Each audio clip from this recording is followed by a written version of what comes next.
अगला प्रश्न है समांतर श्रेणी का योगफल ज्ञात कीजिए। इसमें पहला प्रश्न है 3 धन 8 धन 13 धन 18, ये 20 पदों तक ज्ञात करना है।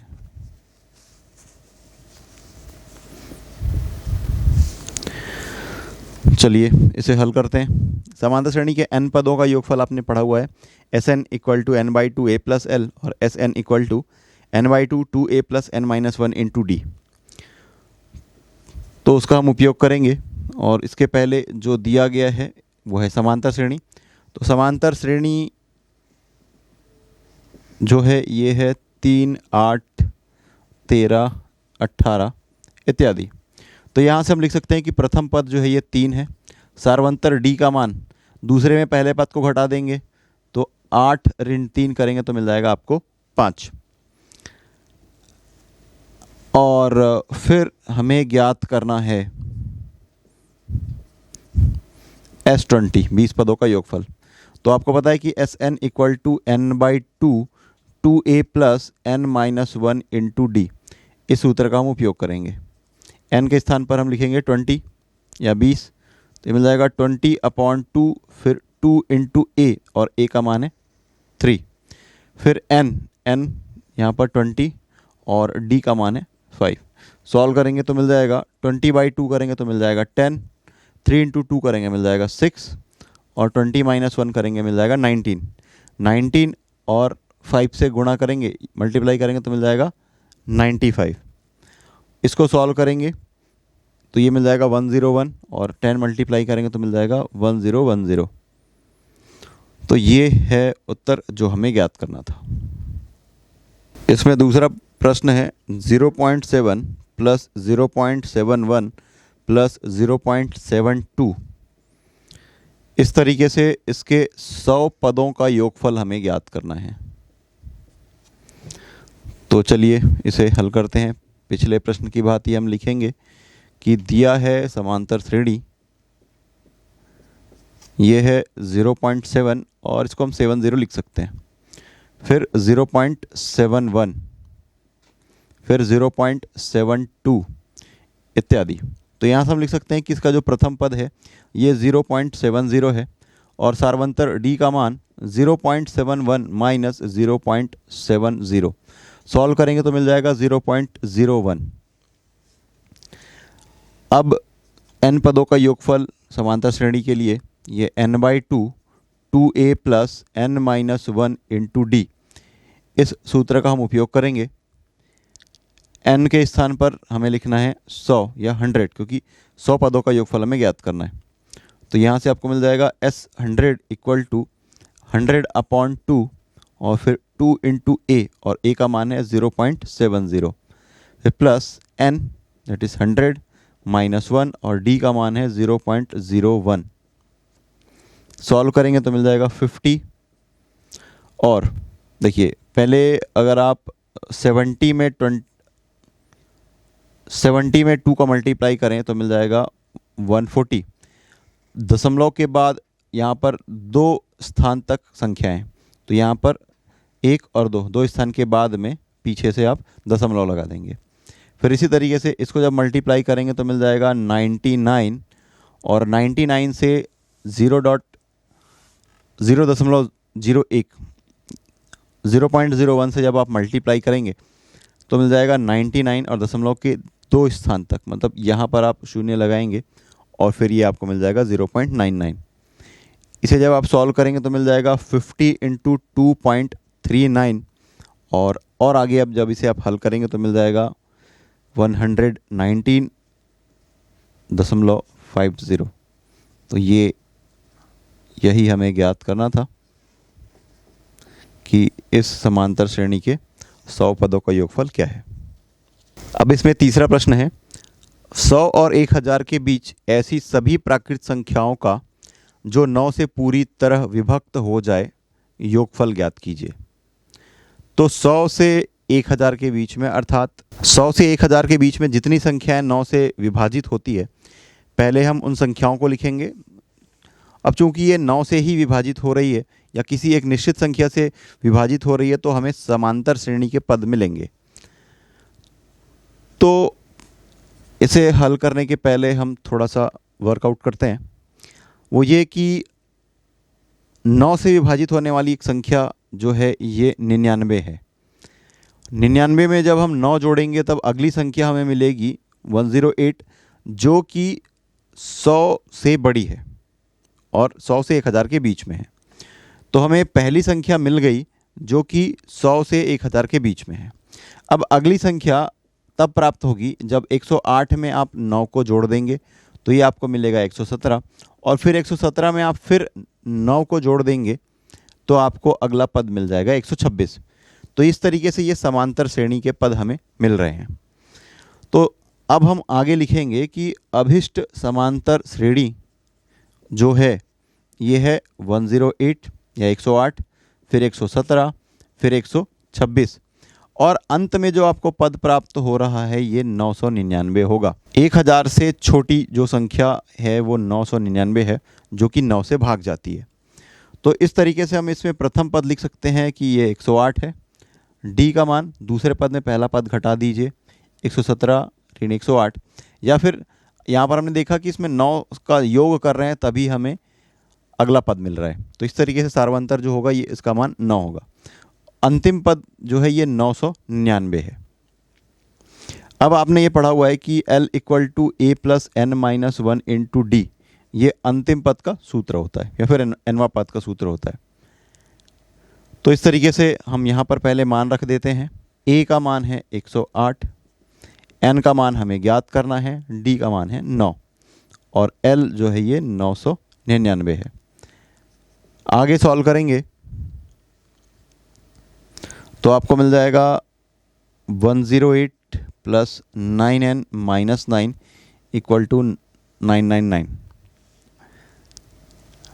आगे जब सरल करेंगे तो मिल जाएगा 9n = 900। तो इस तरीके से आपको मिल जाएगा n = 900/9, दैट इज़ 100। तो इस समांतर श्रेणी में पदों की जो संख्या है ये हमें मिल गई, जो कि 100 है। अब समांतर श्रेणी के n पदों का योगफल जब आपको प्रथम पद और अंतिम पद पता हो, ये होता है n/2 a + l। तो इस सूत्र का उपयोग करेंगे और हम निकालेंगे S100 = n के स्थान पर आप रखेंगे 100, a ये है 108 और l का मान है 999। तो इसे जब आप हल करेंगे तो ये मिल जाएगा आपको 50 और आगे मिल जाएगा 1107। तो इसे जब आप सॉल्व करेंगे तो आपको मिल जाएगा 55,350, और यही उत्तर है जो हमें ज्ञात करना था। अगला प्रश्न है 2 और 100 के बीच उन सभी विषम पूर्णांकों का योगफल ज्ञात कीजिए जो 3 से विभाजित है। तो इस प्रकार की संख्या ज्ञात करने के लिए पहले हमें 3 से विभाजित संख्याओं के गुणज प्राप्त करने होंगे और उससे हमें समांतर श्रेणी मिल जाएगा, और फिर उन सभी संख्याओं का हमें योगफल प्राप्त करना होगा। तो चलिए हल करते हैं। 2 से 100 के बीच 3 के गुणज पहले हम लिख लेते हैं। ये मिलेगा 3, 6, 9, 12, आगे मिल जाएगा आपको 15, और ये अंत में आपको मिल जाएगा 99। ये तो आपको 3 के गुणज मिल गई, लेकिन कहा गया है कि वो सारी संख्याएं विषम संख्याएं होनी चाहिए। तो अगर आप इसके क्रम को ध्यान दें तो पहली संख्या विषम है, फिर दूसरी संख्या जो है ये सम है, फिर ये पद विषम है, और फिर अगला पद ये पद विषम है, और फिर अगला पद फिर से सम है। इसका मतलब ये कि अल्टरनेट ऑर्डर पे एक के बाद एक अंतर में सम और विषम संख्याएं इस प्रकार से अरेंज है, विषम सम, इस तरीके से। तो इसमें हमें जो विषम संख्याएं चाहिए, तो इस तरीके से हम लिखेंगे कि ये जो अभिष्ट श्रेणी है ये है 3, 9, 3 के बाद में 9 और 9 के बाद में फिर 15, और अंत में 99 मिलेगा, जो कि समांतर श्रेणी है। तो यहाँ पर हम लिखेंगे प्रथम पद 3, सार्वंतर D का मान 9 में 3 घटा देंगे मिल जाएगा 6, और इस तरीके से इसका अंतिम पद है 99। तो आपने ये पढ़ा हुआ है कि L = A + n - 1 × D। तो इस सूत्र का हम उपयोग करते हैं। राइट में जो पद है उसे मैं पहले लेफ्ट में लिख रहा हूँ। ए का मान है 3, एन का मान हमें ज्ञात करना है और डी का मान है 6 और ये एल 99 के बराबर है। तो ये आगे हल करेंगे तो मिल जाएगा 3 + 6n - 6 = 99 या फिर 6n - 3 = 99।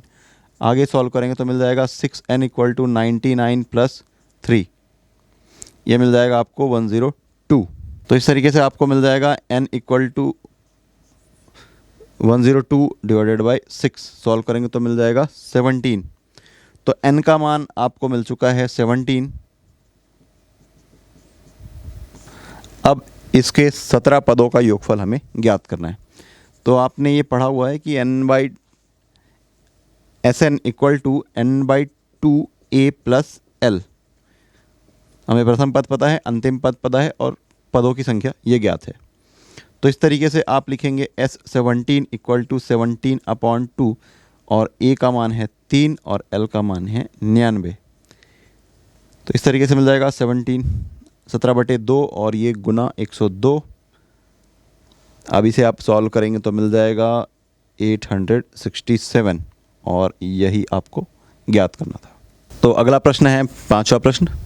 श्रेणी 54, 51, 48 इस तरीके से पदों का योगफल है कि कितने पद लिए जाएं कि योगफल 513 हो।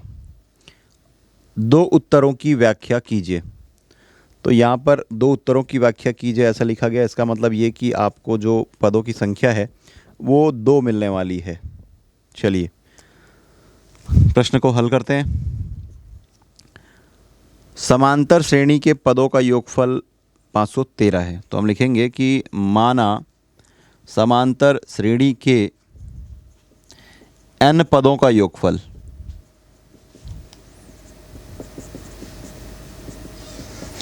ये जो है ये 513 है। तो आपने ये पढ़ा हुआ है कि Sn = n/2 2a + n - 1 * d। मान रख देते हैं n/2, n का मान हमें ज्ञात करना है, 2 × a। तो यहाँ पर जो समांतर श्रेणी दी गई है इसका प्रथम पद है 54, फिर n - 1 × d। तो 51 में यदि आप 54 को घटाएंगे तो मिल जाएगा -3। ये सार्वंतर का मान है और ये बराबर है 513 के। इसे जब हल करेंगे तो मिल जाएगा n/2 और 2 और 54 का गुणा करेंगे तो मिल जाएगा 108। फिर इससे गुणा करेंगे तो मिल जाएगा -3n और -3 बराबर 513। तो इसे सरल करेंगे तो मिल जाएगा n 108 और 3 को जोड़ दीजिए 111, फिर ये -3n और इस 2 को हम पक्षांतर कर रहे हैं 513 से उसका गुणा कर रहे हैं। तो ये मिल जाएगा 1026। अब n को अंदर गुणा कर दीजिए तो मिल जाएगा 111n - 3n का वर्ग और बराबर ये 1026। ये n में एक वर्ग समीकरण है तो ये 3n² और ये 11n को राइट साइड पर शिफ्ट कर लेते हैं और इस तरीके से हमें मिलेगा 3n² - 111n और ये धन 1026 = 0। तो ये आपको जो मिल रहा है वर्ग समीकरण है। प्रत्येक पद को हम 3 से विभाजित कर सकते हैं। तो 3 से यदि आप विभाजित करें या 3 कॉमन लें तो मिल जाएगा ये n² और फिर -37n + 342 = 0। तो ये तो चूँकि एक संख्या है, इसका मतलब ये कि अंदर में जो पद है n² - 37n + 342 इसका मान 0 के बराबर होगा। ये वर्ग समीकरण है, इसे आप सूत्र विधि से भी हल कर सकते हैं और मध्य पद को विभक्त करके भी कर सकते हैं। तो यहाँ पर देखिए कि ये n² है और ये 342 है। तो इन दोनों का इसका गुणांक और इसको गुणा करेंगे तो मिलेगा 342। तो 342 को हमें इस तरीके से 2 अलग अलग संख्याओं के रूप में लिखना है जिसको जोड़ने या घटाने पर -37 और गुणा करने पर 342 मिलना चाहिए। तो ये संख्या है 19 और 18, 18 और 19। तो यहाँ से आप लिख सकते हैं 9² minus 19n minus 18n plus 342 equal to 0। तो यहाँ से जब आप n को प्रथम दो पद से n कॉमन लोगे तो मिल जाएगा n माइनस 19 और फिर minus 18 n minus 19 equal to 0। दोनों पदों से यदि आप n माइनस 19 को कॉमन लें तो मिलेगा n माइनस 18 इक्वल टू 0। दो पदों का गुणनफल शून्य है तो दोनों पद अलग अलग शून्य हो सकते हैं। तो यहाँ से मिल जाएगा n माइनस 19 इक्वल टू 0 या फिर n माइनस 18 इक्वल टू 0। तो यहाँ से मिल रहा है n इक्वल टू 19 और यहाँ से मिल रहा है n इक्वल टू 18। तो यहाँ पर हमें दो पद मिल रहे हैं और प्रश्न में यही कहा गया है कि दो उत्तरों की व्याख्या कीजिए। ये तभी संभव है जब आने वाला अगला पद का मान शून्य हो। तो आगे हम लिखेंगे दो उत्तरों की व्याख्या। तो यह तभी संभव है जब हमें मिलेगा कि यहाँ जो 19वां पद है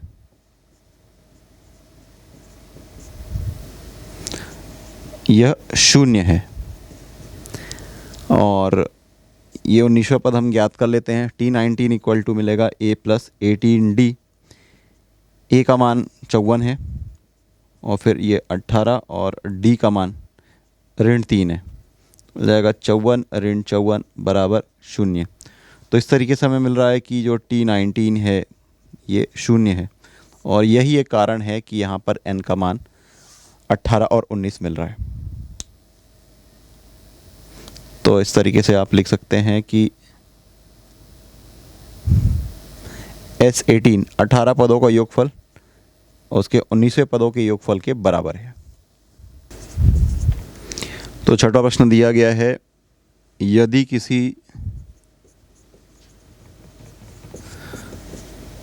समांतर श्रेणी के n पदों का योगफल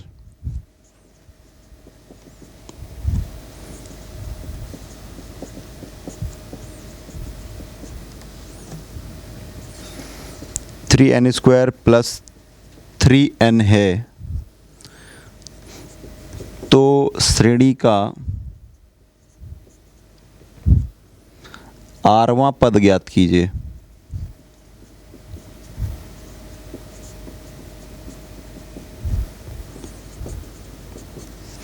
समांतर श्रेणी के n पदों का योगफल दिया गया है। यदि इसमें n के स्थान पर 1 रखें तो हमें मिलेगा 1 पदों का योगफल, अर्थात पहला पद हमें मिल जाएगा।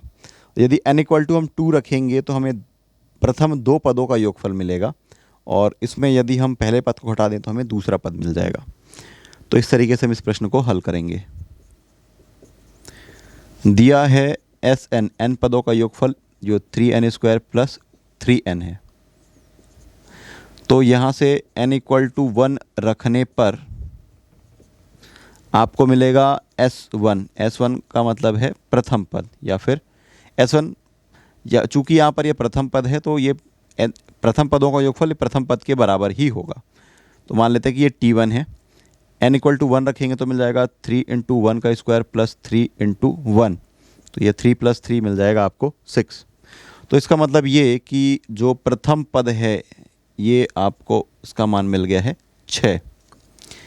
n बराबर 2 रखने पर आपको मिलेगा S2 और S2 का मतलब है प्रथम पद और द्वितीय पद का योगफल। तो 3 × n के स्थान पर आप 2 रखेंगे, ये 2 का स्क्वायर प्लस 3 × 2। सॉल्व करेंगे तो मिल जाएगा 2 का घात 2 करेंगे मिलेगा 4, 4 और 3 का गुणा करेंगे मिलेगा 12, 12 और 3 और 2 का गुणा करेंगे मिलेगा 6, ऐड करने पे मिल जाएगा आपको 18। तो इस तरीके से यहाँ पर आपको T1 + T2 मिल गया है 18। T1 + T2 = 18। T1 का मान 6 है, यहाँ पर आप रख दीजिए। 6 धन T2 बराबर 18। तो यहाँ से आपको मिल जाएगा T2 बराबर 18 ऋण 6 मिल जाएगा 12। तो इसका मतलब ये कि इसका जो द्वितीय पद है ये आपको 12 मिल चुका है। आप चाहें तो तीसरा पद निकाल सकते हैं। n बराबर 3 रखने पर तो मिल जाएगा S3 equal to T1 plus T2 plus T3, 3 पदों का योगफल। 3 इंटू 3 का स्क्वायर प्लस 3 इंटू 3, इसमें हम n का मान हमने 3 रखा है। इसको जब आप हल करेंगे तो मिल जाएगा 3 तिया 9 तिया 27 और 9 मिल जाएगा 36। तो यहाँ से आप T1 प्लस T2 का मान आपको 18 ज्ञात है, तो आप लिखेंगे 18, T1 प्लस T2 का मान मैं 18 रख रहा हूँ, प्लस T3 इक्वल टू 36। तो यहाँ से आपको मिल जाएगा T3 इक्वल टू 36 में 18 घटाएंगे मिल जाएगा 18। तो इसका मतलब ये कि समांतर श्रेणी का जो पद हैं ये मिल चुके हैं 6, 12, 18 इत्यादि। तो यहाँ से यदि आप ध्यान दें तो प्रथम पद है 6, डी का मान 12 ऋण 6 कर लीजिए या 18 ऋण 12 कर लीजिए, ये आपको मिल जाएगा 6। आरवां पद ज्ञात करना है, तो आरवां पद, तो इसको आप लिखेंगे T R equal to A plus R minus 1 into D. A का मान है 6, आर माइनस 1 और डी का मान है 6। तो सरल करेंगे तो मिल जाएगा 6 धन 6 आर ऋण 6। तो इस तरीके से आपको मिल गया T R equal to 6 R, और यही हमें ज्ञात करना था। तो अगला प्रश्न है 7वां प्रश्न, किसी समांतर श्रेणी के P पदों का योग 3p स्क्वायर प्लस 4p है। श्रेणी का nवां पद ज्ञात कीजिए।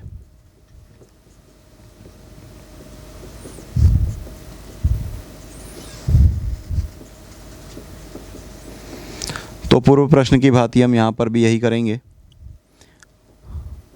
दिया है Sn, n पदों का योगफल, दिया है p पदों का योगफल, sp हो जाएगा 3p स्क्वायर प्लस 4p, समीकरण 1। तो समीकरण 1 में p बराबर 1 रखने पर तो यहाँ से आपको S1 मिल जाएगा। S1 का मतलब है प्रथम पदों का योगफल, मतलब पहला पद T1 इक्वल टू 3 इंटू 1 का स्क्वायर प्लस 4 इंटू 1। सॉल्व करेंगे तो मिल जाएगा 7। इसका मतलब ये कि यहाँ पर जो प्रथम पद है इसका मान हमें 7 प्राप्त हो चुका है। अब P बराबर 2 रखने पर आपको मिल जाएगा S2 equal to sum of two terms, 2 पदों का योगफल। तो ये मिलेगा T1 plus T2 equal to 3 into P के स्थान पर आप 2 रख रहे हैं, 2 रख रहे हैं, तो यहाँ पे ये 2 का वर्ग हो जाएगा, फिर ये 4 और फिर P का मान फिर से 2, 2 दूनी 4 और 4 तिया 12, 12 और 8 20। तो ये आपका T1 प्लस T2 है।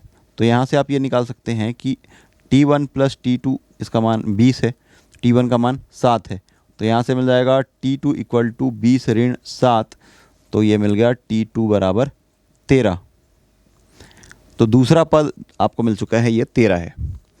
अब P इक्वल टू 3 रखने पर आपको मिल जाएगा S3 equal to T1 plus T2 plus T3 equal to 3 into 3 का स्क्वायर प्लस 4 इंटू 3, 3 तिया 9 तिया 27 और 27 और 12 ऐड करेंगे तो मिल जाएगा 39। तो यहाँ से आपको मिल रहा है T1 plus T2 plus T3 equal to 39 और T1 प्लस T2 का मान है 20। तो यहाँ से आप लिख सकते हैं T3 इक्वल टू 39 में 20 कम कर देंगे, घटा देंगे। तो इस तरीके से आपको मिल रहा है T3 इक्वल टू 19। तो किसी समांतर श्रेणी को निकालने के लिए या उसका nवां पद ज्ञात करने के लिए हमें A और D का मान ज्ञात होना चाहिए। तो यहाँ पर हमें समांतर श्रेणी के 3 पद मिल चुके हैं, यह है 7, 13, 19 इत्यादि। तो यहाँ से हम लिख सकते हैं A बराबर 7 और D का मान है 13 ऋण 7, ये बराबर 6। तो D का मान आपको मिल गया 6। तो यहाँ पर आपको nवां पद ज्ञात करना है, तो ये लिखेंगे Tn equal to A plus n minus 1 into D. A का मान है 7, n का मान या nवां पद हमें ज्ञात करना है, इसलिए n को n ही रहने देंगे और D का मान है 6। हल करेंगे तो मिल जाएगा 7 धन 6n ऋण 6। तो इस तरीके से इसका nवां पद आपको मिल रहा है 6n प्लस 1।